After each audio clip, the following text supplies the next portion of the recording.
If you enjoy the podcast, please help me out and do one of three things. Follow, subscribe this podcast, and leave a review. It really helps. Share us with your baseball friends. Let them know about us. Or jump over to members.thisdayinbaseball.com. Join our email list, community, and our family of baseball podcasts. Folks, welcome to Vintage Baseball Reflections. I am Tom, the baseball nostalgia guy, bringing you these treasured pieces. Do you miss the good old days of listening to baseball through radios? It was a classic pastime that stood for decades and shaped how we cherish baseball and our heroes. These stories are from a moment in time that were heard by fans just like you. They are uncut, unfiltered, simply here for you to enjoy. So I just want you to enjoy this reflection on baseball history.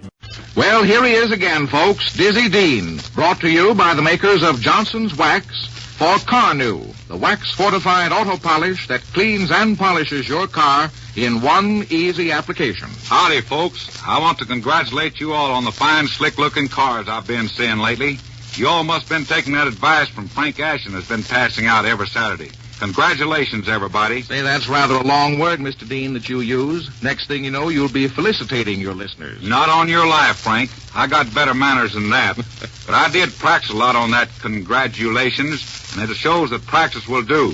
But I guess a guy that wrote me a letter last week was right. I got to be careful. Got to be careful about what, Diz? About them big words. He said, "Dear Dizzy, I heard you the other night, and you used some mighty fancy words. Remember, if you ever get an education, you're ruined." Don't worry about that, Diz. You won't be ruined. You're one of the most versatile persons I know. You'll always be able to adapt whatever you have, whatever you are, to the exigencies of the moment. That is to say, whatever it takes, you'll have. And Diz, right now, what it takes is an answer to the mailbag, and a good one today. Mr. James Allen of Chicago wants you to tell him what usually goes first with a ball player. That is, does he lose his ability to hit, to run, or throw when Father Time catches up with his big league career? To paraphrase that, is it failing eyes, weary legs, or loss of pitching power that causes a big leaguer to know it's about time to look around for that old rocking chair? Brother, that's a large order, but it's a good question. I reckon it depends on a lot what you are doing on the ball field, Frank.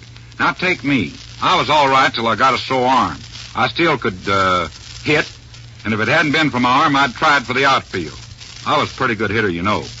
But I guess Mr. Allen's thinking of players besides pitchers. Let's take a couple. I'll never forget Frankie Frisch, for instance, as he wound up a great career. There's a couple of stories on Frankie to give you an idea of what I mean. Dizzy Dean, the anecdote man. And that's a good way to answer a question. Diz, proceed. It was one of those midweek afternoons in St. Louis, Frank. You know, before they got around to playing mostly night baseball. The Cardinals wasn't in the race much that year, and there was only a few cash customers at this here ball game I'm talking about. You know, a nice, quiet afternoon with no noise. Well, along about the 8th inning, Frisch decides he'd bat for the pitcher in the hopes of starting a rally. And as Frankie walked from the dugout swinging a couple of bats, one of them leather-lunged guys in the grandstand broke the silence. He yelled out so you could hear him all over the ballpark. "Come on, Father Time!" Frankie turned a little red in the face, but he was a quick man with a comeback. He walked up to the plate and says to Beans Reardon, the umpire, "Beans, who's that guy yelling at me?" "You or me?" And Beans says, "Go ahead, hit, Frisch. You know who he's yelling at. I'm just a young feller." Diz, was that Frisch's last appearance? No, I'll never forget the day Frisch really quit playing baseball. We was playing at Philadelphia, and Frankie was at second base that day. He could still hit, and he knew the hitters. He wasn't hurting the ball club any, but in the late innings, with Frisch on second and Terry Moore on first, Joe Medrick socks a base hit to right. When you're on baseline like that, you've got to be sure not to run until you're certain the ball ain't going to be caught. Anyhow, when Frisch finally seen that Medrick's hit was going safe, he took off for third. Boy, how Frisch was trying to run. He rounded third, but that time we was all scared Terry Moore was going to pass him and get called out. Terry was gaining on Frisch every step. And just as Frisch slid for the plate, Moore slid, too, and almost took an arm off of Frisch. That was the end of the playing trail for the old Fordham Flash. He got to his feet, brushed himself off, hobbled to the dugout, and said to Stu Martin, "Stewart, you go out to second base. When a man catches me on them bases when I got a 30-yard head start, boys, it's time for the old Flash to quit." and Stu Martin was an irregular second baseman from then on. Well, that's one vote, Dizzy, for the theory that the legs are the first to go back on an aging ball player. Yes, I guess that's the number one reason, Frank. But occasionally a man who can still run like a deer loses his batting eye or his batting power. You heard that story about Paul Wainer, didn't you, Frank? No, but I know I'm going to hear it. Paul was getting along in years. He had left Pittsburgh and was with the Boston Braves. They went over to Sanford, Florida to play an exhibition game. Casey Stengel was managing the club that year. While sitting on the bench, Paul Wainer turned to Stengel and said, Case, what's that there advertising sign on the fence? And Stengel turns around kind of surprised and said, Paul, are you kidding? Can't you see that sign? And Paul said, No, Case, I can't see it. My eyes must be going back on me. Paul was still pretty clever up there at the plate, though. The way he hit plenty of them line drives, you'd never think there was nothing wrong with his eyes. Anyhow, Stengel asked Paul when he had noticed his eyes was going back on him, and Paul says, all the last couple of years I noticed the ball don't look as big as it used to, coming up to the plate. And Stengel says, well, how does it look to you now, Paul? And Paul says, oh, it looks just about the size of a baseball. And Stengel says, for goodness sake, how did it used to look? And Wainer says, just as serious as he can be. Casey, until just a couple of years ago, that baseball coming up to the plate looked as big as a grapefruit. Yes, no wonder he was a great hitter, Diz. In fact, there were a couple of tough hitters named Wainer. And I'll never forget what old Grover Cleveland Alexander said on a railway station platform at the end of one of his last big league seasons.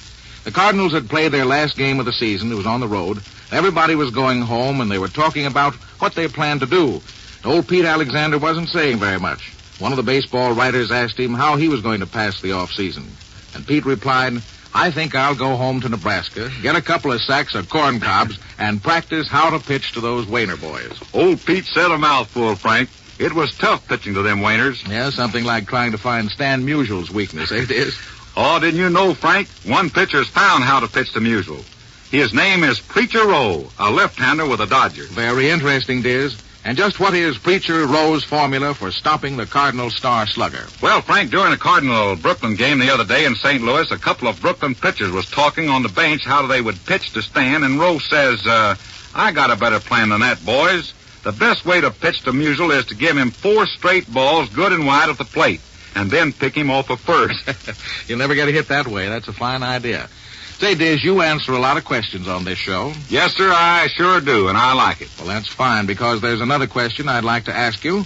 Are you fussy about the way your car looks? Well, nobody ain't never called me Fussy Dean, but barring that word fussy, I can tell you that there ain't nothing I like better than driving a high, shiny, pretty-looking car. Well, men, I guess we all agree with Dizzy on that.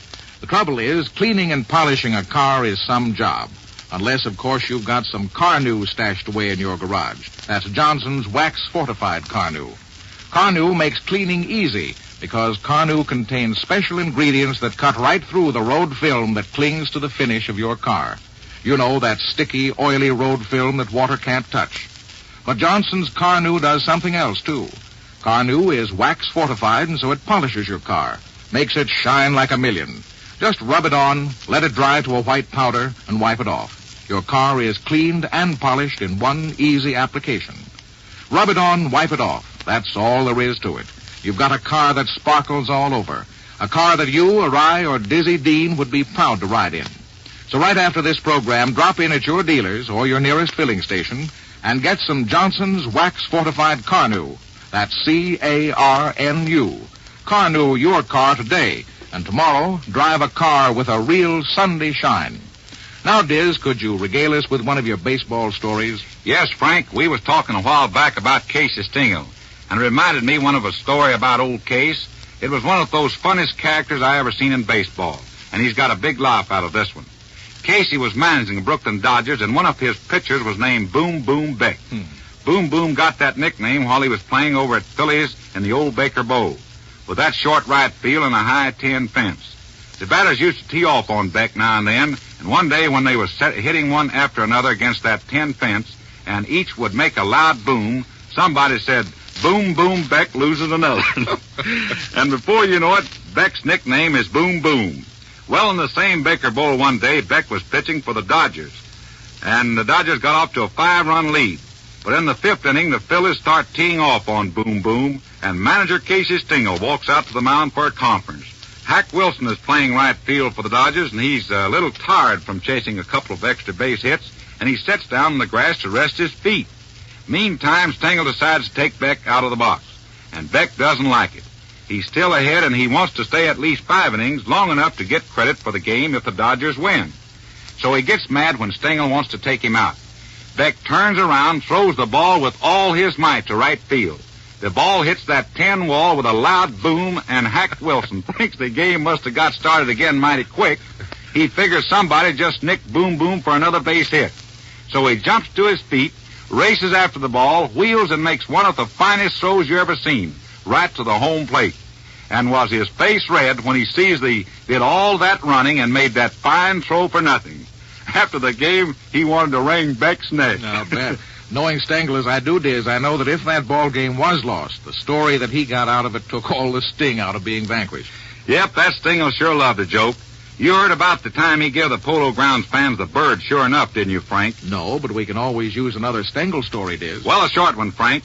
Old Case was about the end of his trail, and the fans at the Polo Grounds had started riding him. He had a couple of bad breaks in the outfield. It was long in the spring, and out in right field, Casey had seen a baby sparrow, just about able to fly. At the end of the inning, when it was his turn at bat, first in the New York half, he caught the sparrow without making no fuss about it and put it in his cap. He goes to the bat rack, and gets a bat and walks up to the plate. He knew what was coming all right. The fans give him the Bronx cheer, one of them phooey rounds of applause. Well, Casey stepped away from the plate and made a fancy bow, taking off his cap real careful, and as he did, the little sparrow flew out. See what I mean, Frank? Casey give the stands the bird. Ah, yes, Diz. Casey Stengel would be just the man to turn the tables on the fans like that. Now it's time for you to turn on your wisdom for the benefit of America's youthful ball players. What is your advice today for young men who want to get into that big league? Dizzy Dean, the coach? It's a short lesson today, Frank. We've talked about pitching and catching, outfielding and infielding. And this is a little general advice. Advice for sandlot teams, let's call it, Frank. When a green rookie breaks into pro baseball, one of the tough things for him is to learn about playing baseball with signs. All right, let's start on the sandlot. Get together with your manager or captain. Have a meeting at somebody's house. Work out a set of signs. They can be simple. If you touch red or on your uniform, you're going to try to hit and run. If you touch leather, you're going to sacrifice. Or if the coach calls you by your first name, it's a steal sign. Get yourself a set of signs, boys, and start playing like the professionals. It'll be a lot of fun. You'll be able to go through a ball game without having to whisper in anybody's ear. And it'll come in handy when you hit the minor league club. If you know how to operate on the sign system, boys, you'll be a big league before you know it. Well, I can visualize a lot of weekend meetings of boys' baseball clubs, Diz, and it sounds like a lot of extra fun for the youngsters who like to play ball. Now, for the older men who play baseball, big league baseball, what do you see in the crystal ball, Dizzy Dean, the reporter? I see 3 little steam shovels, and they're kind of shaky, Frank. Steam shovels and shaky? What can that mean, Jerome? It means that Billy Southworth's Braves haven't got that big fat lead they had a couple of weeks ago, Frank. And them 3 little steam shovels feel mighty bad about it. You know, that's what they call Mr. Louis Barini and his 2 partners who brought the Braves a few years ago. They're all 3 of them contractors.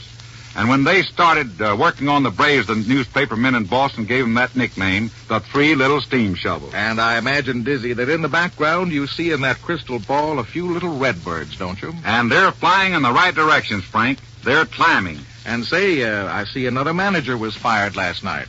Yes, Frank, and it's the same old story. There ain't enough pennants to go around, so 4 National League managers get fired. Now it's Johnny Noon. And I guess a sore arm done it. Now, wait a minute, a sore arm? I didn't know that managers got sore arms. It wasn't Noon that had a sore arm, Frank. Ewell Blackwell got the sore arm, so Johnny Noon gets fired. You know, Frank, I hate to see a good guy like that get the gate. But it give another good guy a chance. I want to wish Bucky Walters, one of the finest gentlemen in baseball, the best of luck. And being a manager, he'll need it, Frank. Brother, I'm glad I'm a broadcaster. And, folks, we hope you'll be right back with us at this same time next week to listen to Dizzy Dean. He's brought to you by Johnson's Carnu, the wax-fortified auto polish that cleans and polishes your car in one easy application. Carnu cleans when you rub it on, sweeps the road film right off your car, film that water won't touch. Car-New polishes when you wipe it off. Makes your car prettier to look at than a ninth-inning rally. Remember to give your car that Sunday shine. Rub it on, wipe it off, is all you do with Car-New. And this is Old Diz. Hope all you folks understands this time next Saturday, I'll be pitching them across again for Johnson's Car-New. This is Frank Eschen saying goodbye until next Saturday for the makers of Johnson's wax-fortified auto polish, Car-New. This program came to you from KSD St. Louis. This is NBC, the National Broadcasting Company.